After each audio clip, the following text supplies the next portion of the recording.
Hello everyone, my name is Jay Sandhya and my fellow mates Richard and Archana.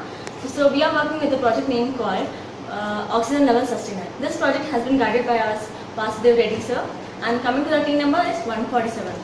So the ultimate aim of this project is to ensure that to avoid the accidental cases which has been happening in the present scenario. This case has been mostly occurred in the children. They have died due to the suffocation caused in the cars. So we are coming with two cases. One case in the Jangir and other one is in Durga. So both the children have been lost their lives due to the suffocation, in which they are helpless to save their lives. So we are coming with this project called Oxygen Level Sustainer. Coming to the block diagram.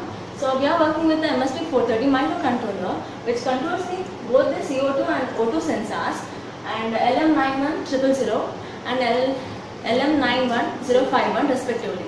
So this driver circuit is controlled by the MSP 430 and the DC motor is driven by the driver circuit, okay, to detect a person and display a GSM module. The rest will be carried out with my fellow mate Ruchita. Hello everyone. Now I am going to show up our prototype which was prepared. Coming to prototype, here we are using the MSP and as well as L29 3D. These MSP has 20 pin DIP and it has operating voltage of 3.3 volts and it has the frequency of 16 megahertz, where by using crystal oscillator we can extend up this frequency to 32 megahertz. And now coming to these MSP, we have connected the motor driver to the output port, but at the input port we are going to connect the at port 1 we are going to connect the temperature sensor, that is CO2 sensor and O2 sensor, so that it takes the values of the CO2 and O2 sensor values, and by that values it is going to operate the motor driver, and so that by driving these motor it is going to opening the doors. Let us see the working of this.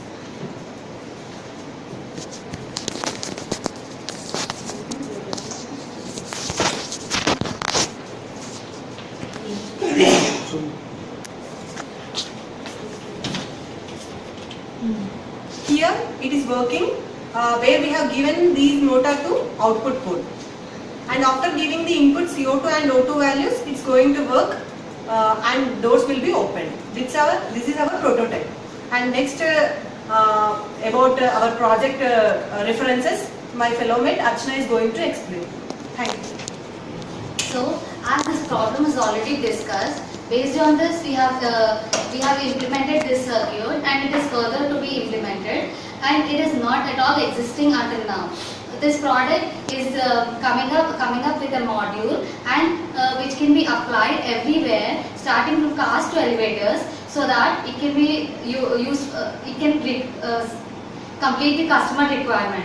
So based on the survey reviews, actually initially we thought just of this circuit which can open and close the windows, detecting the oxygen and carbon dioxide levels. When the level falls down, so it opens the windows. So we didn't initially think of detecting a person in the car. So from the reviews, we thought of RFID, which will detect a person, and then this circuit is worked. So our question raised by IIBM was, can you develop this solution for an industry whether there are hazardous gases and this problem becomes a primary problem that is to be dealt with instead of cars. So yes, we can work this in industrial purposes also, which can detect various hazardous gases. As hazardous gases are many, we can use number of sensors which can detect the levels of hazardous gases, and this project can be implemented even there.